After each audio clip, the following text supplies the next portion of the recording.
Bienvenue dans cette deuxième leçon dans laquelle on va voir que l'objectif et le but sont tous deux importants pour mener à bien une tâche, un projet ou une quelconque activité.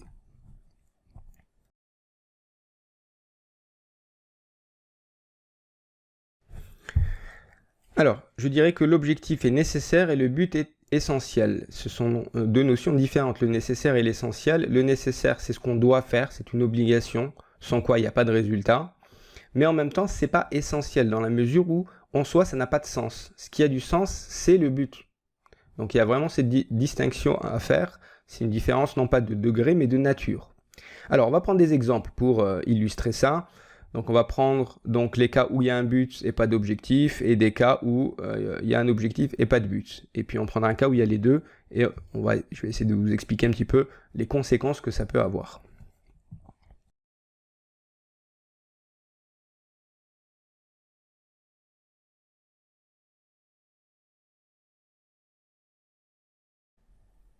Alors, prenons un premier cas où on n'a pas de but, mais on a un objectif.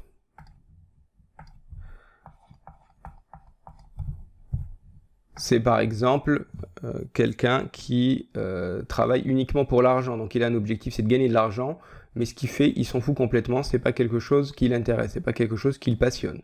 Ça peut être aussi le type qui est responsable de qualité, donc qui est qualiticien. Donc là aussi, par exemple, certains d'entre eux ont des objectifs très clairs d'aller vérifier les processus, etc. Mais ça ne fait pas sens pour eux. Ils savent pas exactement pourquoi ils le font. Ils le font parce qu'il faut le faire, parce que c'est leur boulot. Bon. Dans ce cas-là, on aboutit à quoi? Alors, on aboutit à quelque chose, en général, de pas très joyeux.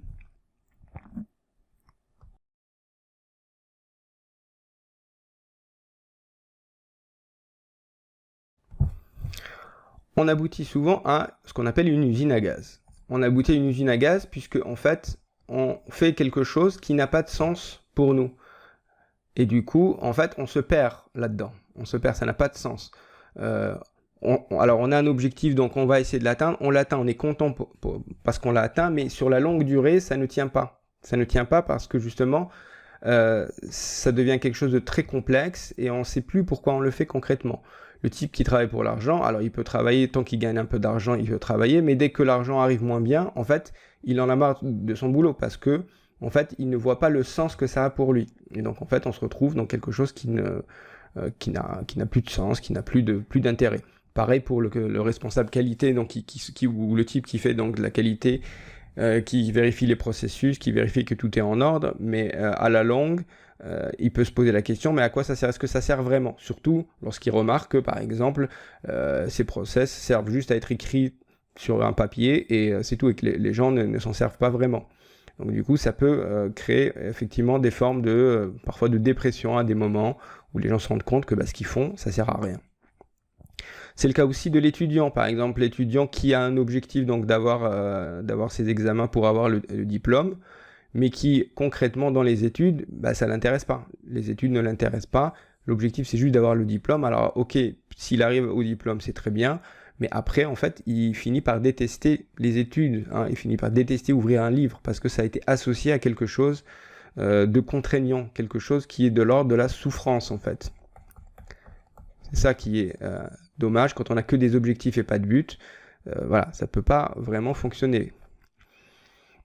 À l'inverse, lorsque on a un but, mais qu'on n'a pas d'objectif,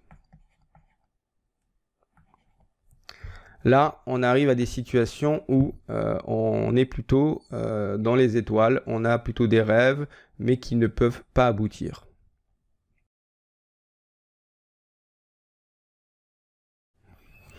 C'est la situation de quelqu'un qui veut vivre de sa passion, donc qui a effectivement un but, qui veut s'accomplir en fait dans ce qu'il fait, mais il ne met pas en place un plan. Il ne met rien en place pour pouvoir justement atteindre son objectif, arriver là où il souhaite être. C'est quelqu'un qui veut par exemple créer une entreprise, donc il veut créer une entreprise. Pourquoi? Parce que il veut être à son compte, il veut pouvoir gérer son emploi du temps, il y a plein de raisons pour lesquelles il veut le faire. Donc il a clairement un ou des buts.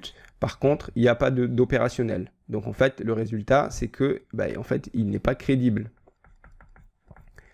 Il n'est pas crédible, il ne peut rien faire parce que justement, il est toujours dans des idées. C'est les gens qui vous disent qu'ils ont plein d'idées en fait. Ils ont plein d'idées, mais ils n'arrivent pas à concrétiser les idées, ils n'arrivent pas à poser des objectifs qui les fassent avancer. Donc ça, c'est effectivement quelque chose de très dommageable parce que ça empêche d'avancer.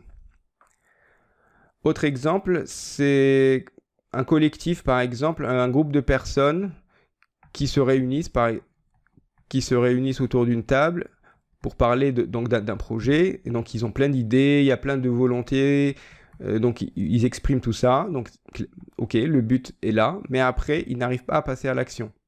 Ils n'arrivent pas à passer à l'action, ils n'arrivent pas à se donner du travail, à se donner des objectifs, à chiffrer les choses. Donc là aussi, c'est quelque chose qui n'est pas crédible. C'est des rêves illusoires qui n'aboutiront jamais. Voilà. Donc c'est ce qu'on appelle, c'est ce que Jean-Pierre Boutinet, sur ses travaux sur les projets, appelle des rêves illusions. Voilà.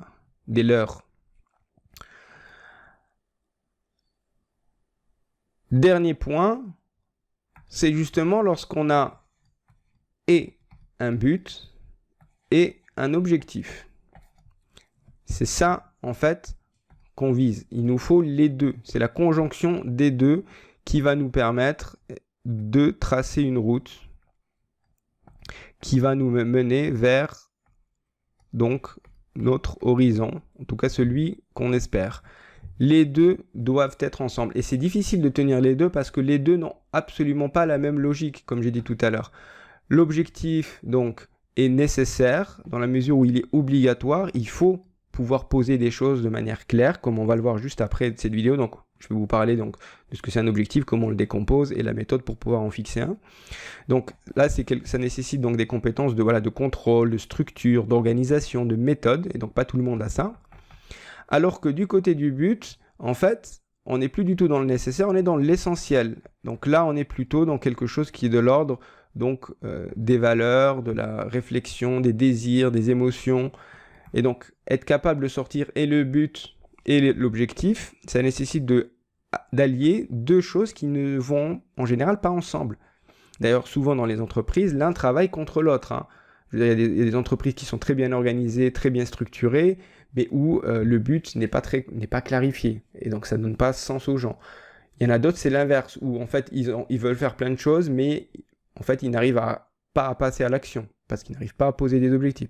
Donc, c'est très, très difficile d'allier les deux. C'est pour ça que quand on travaille en équipe, il vaut mieux avoir une équipe complémentaire. Hein. Donc, des gens qui sont plus à l'aise côté objectif, d'autres plus à l'aise côté but. Comme ça permet en fait de tenir les deux ensemble.